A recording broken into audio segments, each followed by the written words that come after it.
ஆனால் நம்ம விருதுநகரில் இப்படிப்பட்ட நைட் சாப்பாடு தராங்களான்னு கேள்விப்பட்டு நாங்கள் வந்த கடை தான் நம்ம அன்னை கடை. இவங்க இட்லி, தோசை, பரோட்டா, சப்பாத்தி, இடியாப்பம்னு நிறைய வகையான ஃபுட்ஸ் இருக்குது. அதோட அவங்க என்னென்ன சைடிஷ் வச்சிருக்காங்கன்றதையும் பார்க்கலாம். நாங்கள் இவங்ககிட்ட இடியாப்பம், சப்பாத்தி, தோசை, கொத்துக்கறி நிறைய வாங்கி ட்ரை பண்ணியிருந்தோம். வாங்க பார்க்கலாம். நாங்கள் முதல்ல இவங்க தர இடியாப்பம் வித் கொத்துக்கறி தான் ட்ரை பண்ணியிருந்தோம். இடியாப்பத்தை அந்த கொத்துக்கறியோடு தொட்டு சாப்பிட்றதுக்கு ஆஹா என்ன வேறு லெவலில் இருந்துச்சுங்க. மறக்காமல் ட்ரை பண்ணி பாருங்க. அடுத்து அவங்க இடியாப்பத்துக்கு 2 வகையான குழம்பு ஊற்றிருந்தாங்க. ஒன்று கொண்டக்கடலை குழம்பு, இன்னொன்று ஏதோ ஒரு சால்னா வச்சுருந்தாங்க. அதுவும் சாப்பிட்றதுக்கு வேறு மாதிரி இருந்துச்சு. அடுத்து அவங்ககிட்ட சப்பாத்தி ஆர்டர் பண்ணியிருந்தோம். அதுக்கும் கொத்துக்கறி சாப்பிட்றதுக்கு இந்த காம்பினேஷன் அல்டிமேட்டாக இருந்துச்சு. அதே சப்பாத்தியோட அவங்க கூட ஒரு 2-3 வகையான சால்னா ஊற்றி சாப்பிடும்போது ஆஹா ஸ்கூலில் வார்த்தைகளே இல்லைங்க. ஃபைனல் டச்சாக ஒரே ஒரு ஸ்பெஷல் தோசை வாங்கி சாப்பிட்ருந்தோம். அதுக்கும் அவங்க 2 வகையான சட்னி, 2 குருமாலாம் தந்துருந்தாங்க. அல்டிமேட்டு.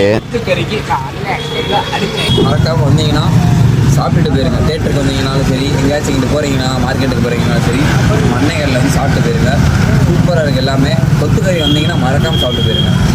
இந்த கடை அப்சரா தேட்டர் தாண்டோன்னே இருக்குது. எக்ஸாக்ட் டீட்டெயில்ஸை டிஸ்கிரிப்ஷனில் தரேன்.